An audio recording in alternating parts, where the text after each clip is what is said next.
G'day, welcome to part 10 of that little Susie. And this was supposed to be sort of part 9, if you know what I mean. But second part because it was too long. So this one, it's all back together, runs well, all that sort of stuff. Although, screwed up, I didn't wind the Kickstarter enough. I wound it one turn. I should have wound it twice because it still doesn't retract properly. But at least I know everything's cool inside. Just waiting on parts. So the next video is going to be the bike finished. And then the one after that, go for a ride. And that's it. So hope you enjoy. So I've wound the Kickstarter spring. Not a huge amount of tension. I've just got a screwdriver sitting in there holding it down. That's going to let me get in here a bit more and put this little shoe in and the cradle that rests against. And we'll know pretty quickly if I've got it wrong or not. Let's have a go. Okay, I'll put that foot in. This guy here has a spring in it. I'm actually doing this the wrong way. Maybe it'd be easier if I tip it up the other way. Hang on a minute. What if I tip it front forward like that? It might give me a chance to see up inside where that goes. I think this is the right one. I'm bloody hoping it is. Alright, this sleeve, there's a thrust washer in the sleeve. That's the sleeve, sorry, and the thrust washer's behind it and the basket goes over and that runs against two things, the crankshaft and also the idler gear for the Kickstarter. So we've just got to get the other little bit that goes in there. Does that go over there? I think it does. And this goes over here. And then a little lock washer that needs to be reshaped. Just a moment. Just give that a quick zap up. Which is the easiest one to get to? Probably this one here. Whoops.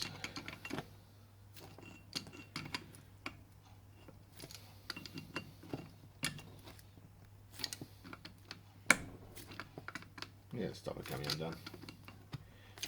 Right. Clutchy bits. These are all pretty well oiled up, so I'm just going to bang them in. These are a little bit better or easier than the Honda because the centre stays as part of the what do you call it? Yeah, the Honda ones tend to, you got to get the centre bit in because that's part of the external part that goes on. So just taking in turns putting these guys on. A couple of shiny bits there. I probably should sand them back, but they're not worn out by any means. Only oil. There's a rod in there. Don't forget about that. Sculpt at the end, rounded at the top. Two, working with this little guy here. Oh, it pushes on that way. Anyway, let me put that in. Put the screwdriver out. That fits in there. And this bloke goes on top. And then we have our springs and bolts and all sorts of other crap like that. The only other thing now is these bits here. Now, if I actuate the Kickstarter, that's going to pop out. But the reason it's not going to pop out at the moment is because it's trapped. But you've got this bell sort of housing here. And it's sort of, that will come out and it'll run into these. And that's what inertia, that's what starts it. Small gear on the back of the clutch hub runs this guy here for the oil pump. And also for the Kickstarter as well. So that can go on, but we can't sort of stick it on unless we put the oil pump in at the same time, the oil pump drive, which just drives the thing up there. Is there a thrust washer on there? Yes, there's a thrust washer in the middle, so that's cool. And then that one sort of goes in, you feed them in at the same time. Maybe the oil pump drive first, hey? And then that will find its way into a pilot inside the case, like that. There's a thrusty washer on there that goes against the side cover. So now, if we actuate the Kickstarter, it'll work. Hang on, I'll go up here. There we go. Don't want to do it too much, don't want to smash those pistons. And here's a little oil pump in a bag with all the goodies. There's a gasket still there in great nick, so I think that just went in. Which way? Maybe we'll just turn it by hand, that would be much easier. There we go, couple of screws, which are here. JIS of course, so we never ever use a Phillips. But we're using one today because we feel We feel lucky with our Phillips. Very lucky. So that just sits in there. And then there's a shorter one that goes on this side. I'll try to somehow get off my oil soaked, what do you call them? The tape off the thing. And there's like plastic washers on there. Oops, hang on. Yeah. We can't put air in the lines because they've got a check valve in there. When I put some air in here, it should come out there, and it does. Yeah, we know that's clear. Boy. Okay, what have we done? Back to where we were. Oh crap, now I'm losing washers. Come on, get in there. Little plastic or nylon washers, and we screw them in. These hoses are apparently very hard to get a hold of if you lose them. I was using 14, the gearbox, active 14, motorcycle oil. And for the two-stroke bit in the oil tank, I was just using lawnmower oil.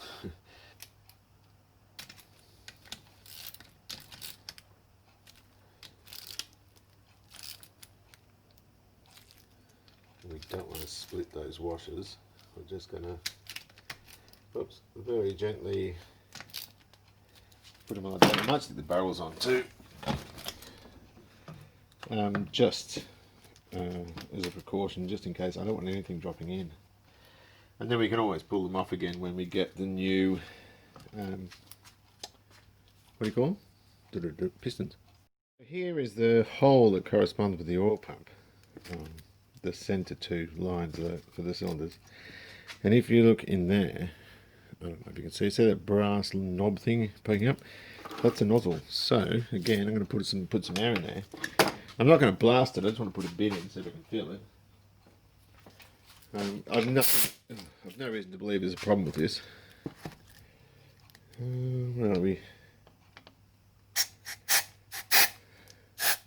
Beautiful. Plenty getting in there. Might take the gasket off and do it, eh? That's probably even more sensible. These were new gaskets when I did it. Yeah, there's oil everywhere. But once it's nipped down, it should be alright. Throw a tiny bit of oil in there and just swing it around so we're not putting anything in dry. This will all get redone again when we get our new pistons. So I'm just going to, camera's in the way, that's just dandy. I do want to protect the rings a bit. I'm just going to pop a bit of oil around the rings here. Oh, hang on a sec, that's a disaster waiting to happen. Two strokes, you have to line up the rings with little peg things, don't you? So there's little stoppers, can you see that one there? And one there, that's how the ring gaps need to be on this thing, which is quite odd. I don't know how long it's going to take to get a piston kit. I might just bang the thing together just so I can put it back in the bike. Stick these heads on. It's premature, but it'll keep any nonsense out. I'm just going to clean around.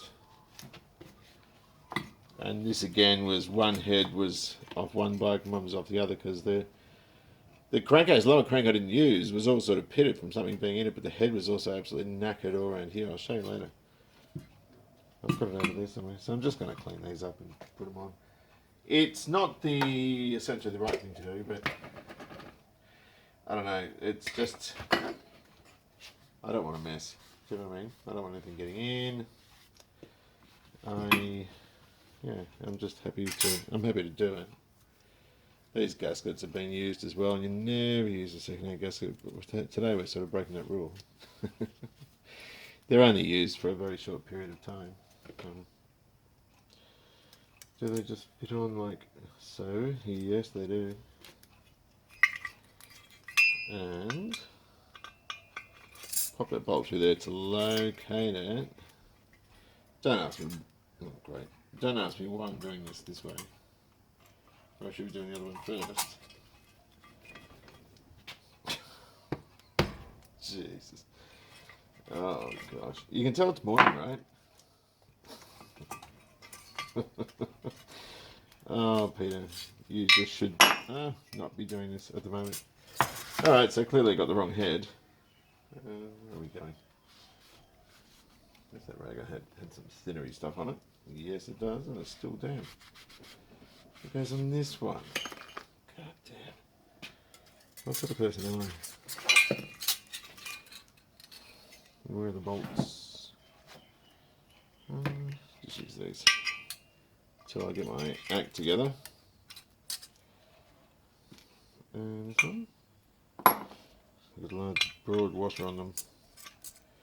That looks a little bit better. I'm just going to do that. Pop it on. And we're good to go. And this will just keep it located, keep it clean, you know, all that sort of other lovely stuff. Okay, so I stuck the barrels and the heads on. I didn't show that because I've shown it in the past video. It's just sliding the barrels over, 4 bolts either head, you're out of it. I'm going to stick the engine back in the bike, start it. I don't know when these pistons are going to rock up, but it's not a difficult thing to do that. I really wanted to concentrate on these though. Clutch covers. Looking at it, that's the nicer of the two. This one's got a rough cast, looks a bit cracked, but it's not. It's just got little marks throughout it, but they don't transfer to the other side of the case. This one's been sort of messed about with there, but you know, looking at it, it's in far better condition. Again, that's off the spare engine. No, that's off the original engine, that's off the spare engine. So what I'm going to do, I'm just going to take that out. I'm going to use this one. And my gloves are sticky and all that sort of stuff. You can hear that and it sounds fairly gross, but I can't get that in. I'm not going to bother. I'll just put this over here for now. That'll all get sort of thrown on the spare engine, which is going into storage. Just a moment. And what I've got is I've got a bottle of water and some wet and dry. I've got 2000, I've got 1200. And it isn't going to be perfect. I'm just going to give them a bit of a clean up. All we're doing, this has had the paint taken off them, is just literally run over it and you'll see all that grey aluminium oxide. That is, it puts a lot of fine scratches in there and leaves you with a surface once you hit it with the 2000 that's very polishable. You can see it's scratched up now. Not a problem. Some parts are going to be hard to get to and some parts you never see, like underneath.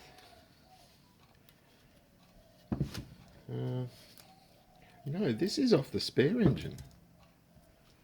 The other one's off the original engine. This is off the spare engine. It's got all this green, starly, starly dust on it. From when I painted the car. This one was on the bench and it wasn't covered up, where the other one was under a rag, under a thing on the bike had a cover on it. So I'm just going to go around and get some of the rough scratches off, and then I'll finish it off with 2000. Not a bad idea, just to pop a little bit of washing detergent in there. It just helps it slide a bit better. But I'm not going to get carried away with this. I'm just trying to give it a cosmetic lift. I've also found a whole bunch of new JIS Honda fasteners that I bought for the valve cover or the rocker cover on the 350, forgetting that they were originally hex, not JIS, but I've got loads of sizes. I've got another bunch like that as well, or more, but none of them are the right size. I've got a white pad, which I can't find, and I've got a mostly used up, oh, dog's here, compound. Out the way, Ivy. This is an old soft one. Sorry, Ivy, I just stuck my whole bum in your face. And I've just got it screwed down. What speed's this on? And I'm just going to buff it.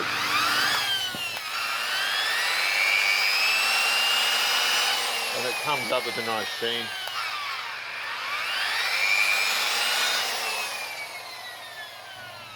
But my white pad, the white pads are harder and they're better for this sort of thing. Ivy, get out of the way.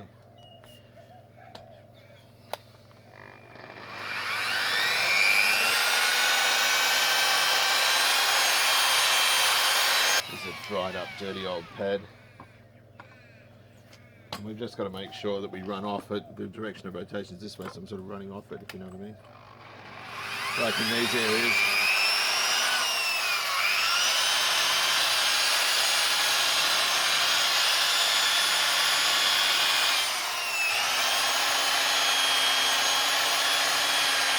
And I'm also standing on the trestle.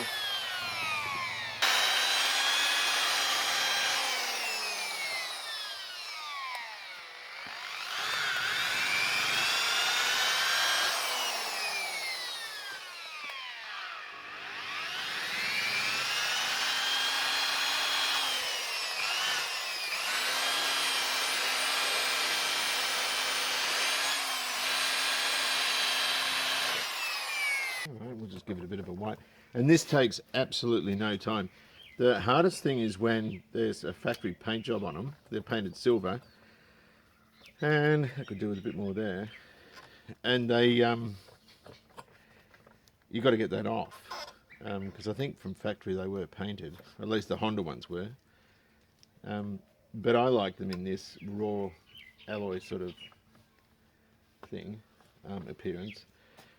I just think it looks neater. And the other thing is, if you're worried about oxidation, or oxidization, what's the word? You can just get an oily rag and just wipe it out with an oily rag and it'll stop that. And then when the good weather comes around, yeah, you can just wipe it off. Gaskets the bike came with Starly Green overspray, or spray dust, I suppose you call it.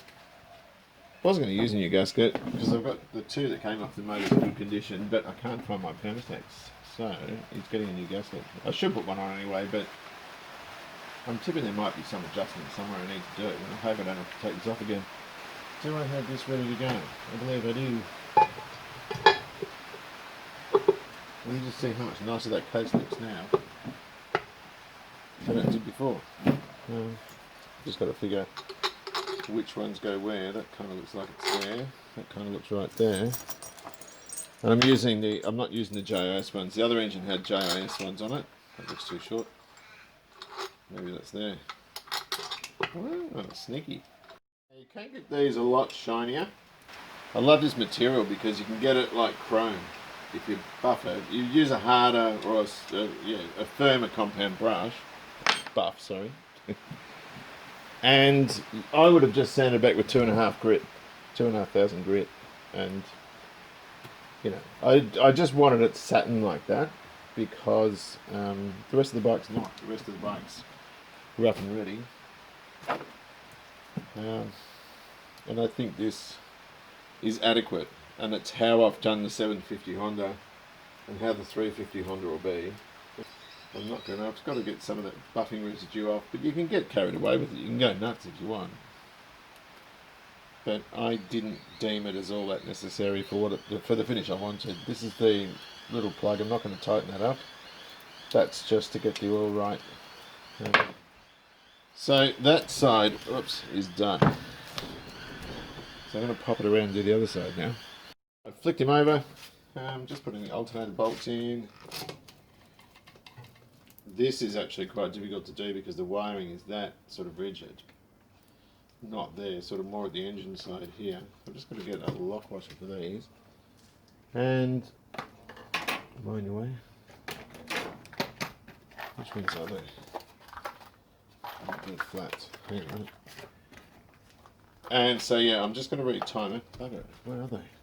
Here they are. I'm just going to retime it. And I'll do it on the bench before I go sticking it in. And that way, I don't have to muck around with it in the bike. So we'll just do these up. Oops. Make sure they're all sort of level. And there's also, I'll just get a JIS driver and nip it up. There's also a little bolt that goes in there that holds the, there's a little sort of stay there for the wiring line, so I've got to put that one in there too. Aside from all that, it's looking good. It's looking fairly complete. I've got to make a gasket for where is it?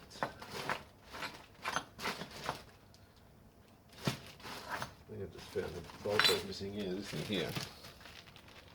This has a ugh, look at that. That was off the gear shaft. I think that would bend in with that. I'll have to clean that guy up. That's easy enough to do. I've got a bag with this thing here. It's the terminal that goes in the end of the shift drum, and I've got to make sure it does look a bit bent. And so that's just literally an electrical contact. And the neutral light was dim on this, so we'll clean all that up, and you can see it does look. It looks wrong actually. It doesn't look like there's supposed to be a countersunk screw there.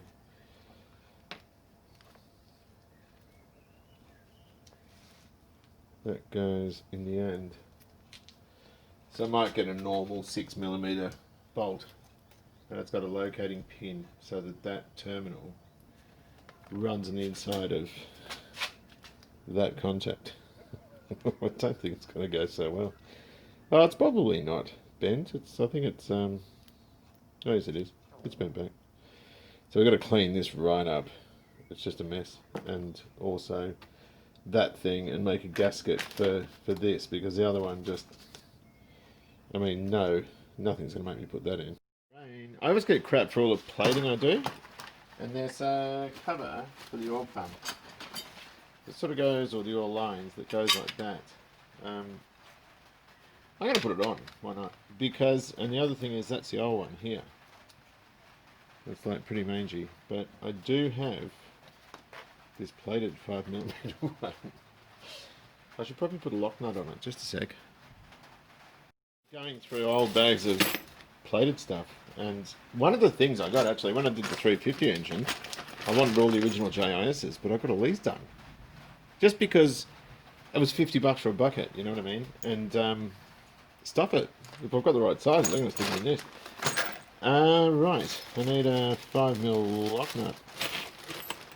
And there's one right there. Sweet. And I'll put a flat washer there too, because I'm just anal with stuff like this. So, this, yeah, the covers, I've never had the covers on this thing. I got 2 sets of them plated and never did anything else with it, because I never assembled the engine fully. And that will sit there and look really nice. And then once they're on, I've got these bits here which were hydroblasted. I'm going to get so much crap for this, aren't I? Which sits sort of like that.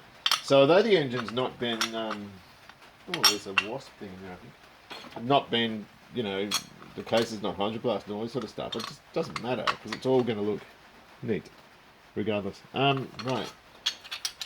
So, I cleaned that up. That's a little, it looks like a Delrin type sleeve, a plastic sleeve. Goes over the Kickstarter shaft. Can you see what I'm talking about? You probably can't. Just here. To stop any damage from the chain. So that goes on before the cover.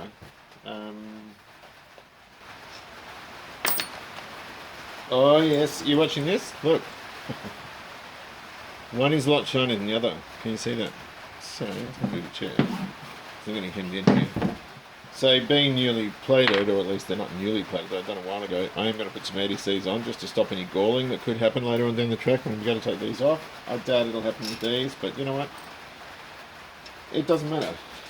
It doesn't take anything to redo it, to do it properly. So I'm just going to back these out sort of one by one, and change them over. I've got a stick in there showing me where I am in terms of just before top dead center.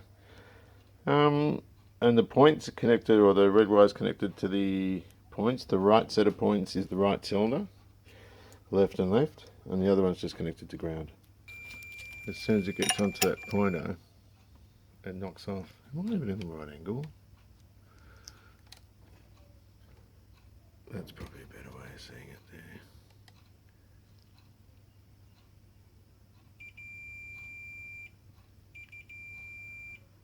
Like that. So now, I've got to do, so I've done this one, it's right cylinder, I've got to do the left one, and it's the same way, except it uses a different pointer. So I'm going to swap that over to this side. This one's bound to be out, because the moment you take the alternator off, that whole assembly off, then it knocks your timing out. The gap should be alright. I've rechecked the gap on the right side. Can't see. It's just a tiny bit. Oh, is that out or not? I can't see. Hang on. That's probably alright actually. Right. Next thing we've got to do, that's neutral. If you watch that switch contact there, if I go to first, hang on, which one's first down? Oh, you can see it move. So between first and neutral, that's the difference between that little tang hitting the contact which is up there. This uses an O-ring, and I have no chance of finding one of those O-rings, right? Unless I go to bearing wholesalers, and I'm not prepared to take the risk because of lockdown. So I'm going to leave the O-ring out and just use a gasket, make a gasket out of paper, which will seal it off, because that does have oil coming out of it. The gearbox is right behind there, and the level of gear oil is quite high. Well, not really, but compared to that it is. So I'm going to pop that in. The terminal, is that neutral there? There should be continuity when I do that. It might mean finessing that terminal and bending it a bit. Don't know. We'll have a look. The thing here is the cover. It looks like it's made from, well, it's plastic, but it could be Bakelite or something. I'm not sure. Best thing to do this on is a piece of glass. But just running it on there, yeah, it is Bakelite. Yeah, it's high on the outsides. So you can see that browny colour. I'm fairly sure that's Bakelite.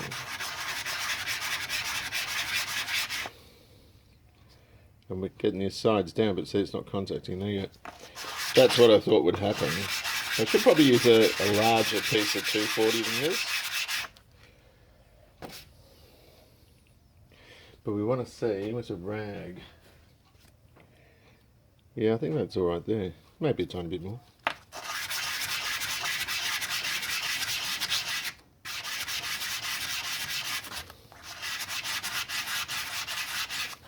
The problem is, I lent my Honda Bond to someone, and my Permatex to somebody, and I haven't got any of either. I should have probably bought some or ordered some. Where is my... Can't find it. I'm pretty sure that's cool. So, I'm going to put that on and see if I can get any joy out of it. I might just try and clean up that contact area. Neutral first. Neutral second. Neutral. I'd call that a win. Now we can stick this thing back in the bike. Oh, look at that, the engine's back in. It's not wired up or plumbed or anything, it's just sort of sitting there. Just putting this old dunga back together. It's quite interesting. It's got this little catchment thing. So your engine clockwise on this side, yes, anti-clockwise on the other.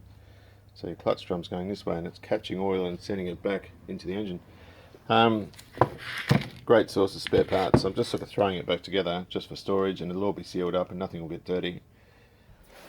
Stocked up on gloves. Got these ones. They're the ones I normally use. They're $8 for 100. These ones, couldn't find those, but I found these ones instead. They're green, which is good for me because it makes me feel more environmentally conscious, even though I've got 5 cars with rather large V8s in them. It's advice. These are the cylinders that came off the spare engine, and the ports are smaller, the intake ports. That's why I couldn't fit the other carburetors to it. Also, the bores were in beautiful condition. There's nothing wrong with them. But we had all this in the combustion chamber. It's all, something got in there. And it's caused a fair bit of damage. That one's alright. Thankfully, the damaged one of them was missing fins. Yeah, this one here is missing fins. So, fortunately, I was able to make one good engine out of the 2, but I'm not sure what caused that. Something obviously got in there. Not quite sure what these ports are small. Is that a year level thing? Or, here I am, school teacher. Is that a year production year thing? Don't know, but they're smaller than the other one. So I'm going to continue with this because I actually quite enjoy it. This is a late one, 55889. The one that's on the bike is 12 something or other. So T250 is the right engine for the bike. Right, I got this together. Just need to store it somewhere. It's got a cool garage out. I'll just stuff some rags in there. This is another reason I changed that top case over. If you look in there, there's no support for the top of this. And when the chain originally broke, and I'm assuming that's what happened, it actually took a large part of the case out. So that's the great thing about this one, is that whole ear is here. And I imagine that casting is quite thin over there. So that was another reason. I'm going to polish those two things up and I'll stick them on. The other thing I found on the spare engine, it's got a really good pliable clutch adjuster cover with the Suzuki thing on it. The one that came off the original bike, hard as a rock. I used CRC to get it in there. But I'm done here. I've just got to clean up, find a spot for that. It's kind of cool garage art, but there's just nowhere to put it. So I'll come up with something. I don't want to sort of... I had it on this bench over here for a long time. And that's where I keep my batteries and all that sort of stuff. I would like to sort of use that bench a bit more for what it's for, rather than just an engine sitting there. So we'll suck it and see what I can do with that. But at this point it's looking like it's going in the shed.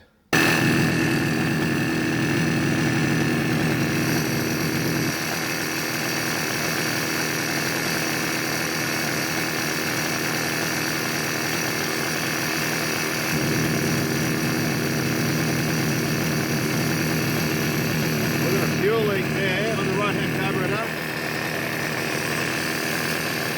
It's bleeding some air out of these lines now.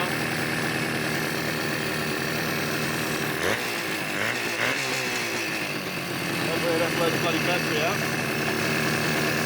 But there, yeah, that's all bleeding well.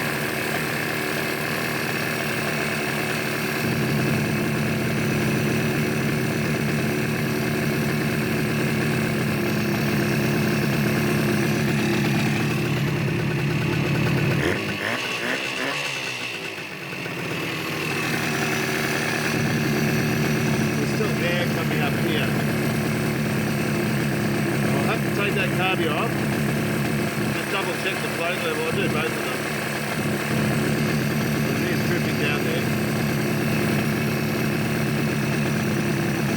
The other thing is the bloody Kickstarter still doesn't return. I forgot to wind the spring. But at least I know it's all good inside.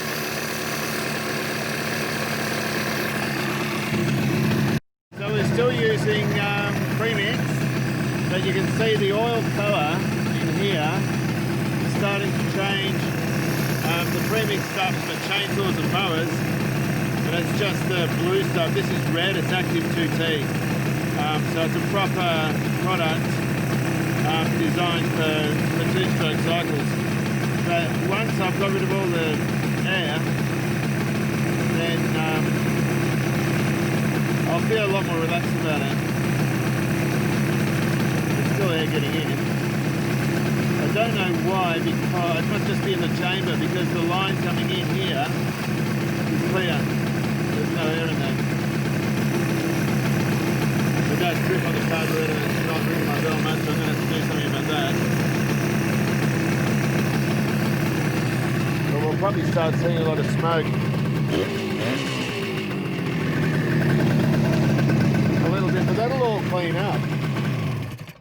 But that's it. Have a look at the cases. I've stuck the nice cases on. Around here, you can just see how lovely it looks. It's going to be a stunning little bike. Can't do much about the exhaust. The thread on the collar on this one's a bit sus, but there is a part I can stick something through to sort of lock it in. But those lines look to be bleeding really well. You can still see a little bit of oil there. The other thing I'm going to do between now and the next chapter is balance the carburetors. I'm going to take them off again just to fix up that fuel leak. So far, well, put them away. All I got are these non-resistor type plug-ins. One of mine is missing the thing in there, I don't know if you can see it, and it's all sort of open, so I've got those. They weren't dear, they were I think $15 a pair or something. And the 250 badge, I was missing one. This weighs about as much as, it's like it's made of lead. It's really, really heavy. No, it is steel. Or die cast or something. But, yeah, I was missing one of those for the other side cover, so they're the only bits I've got.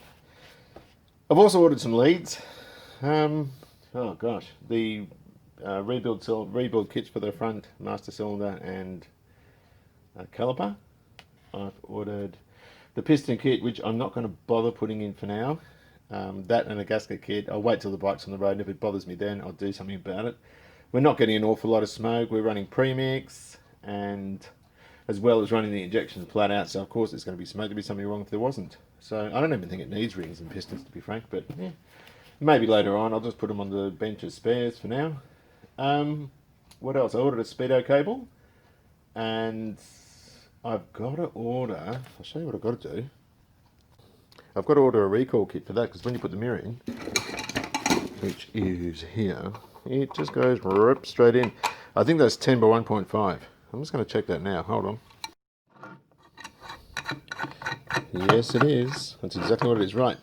So I'll have to order some sort of recall kit for those. That's why I haven't put the other grip on, because I've got to slide the mechanism off to drill it, tap it, and all that stuff, and fit the recall kit. But aside from that, I've got nothing to report. So, there won't be another chapter on this bike until the bits get here. Don't know when that's going to be, and then I can just basically finish it off. And the only thing I need to get, which I've not been able to source so far, is a kit for the petcock, for the fuel tap. And it's a dual outlet one. I'm sure I can retrofit something else, but I'll have a look at it in the meantime, balance the carbies, and just check the float level on that right one. It seems a bit high. And yeah, we're nearly out of it, nearly finished. Not far now at all. Andy, many thanks. He has sent a headlight out for me. I've got to find a globe though. I thought I had one, I haven't got one. But we'll figure that out. If anyone knows where I can get a globe for the headlight, that'd be great. And I'm setting the gear sets up to him out of a spare engine, which is there. This is empty. It's got a plastic bag in it full of bits and pieces. That can go somewhere else for now, so I'm not too worried. But anyway, I hope you enjoyed this. Thanks again for the live feed the other day. That was just wonderful. I had a great time. It's actually the most fun one I've done, I think. And I'll catch you later.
What do you reckon? Shit.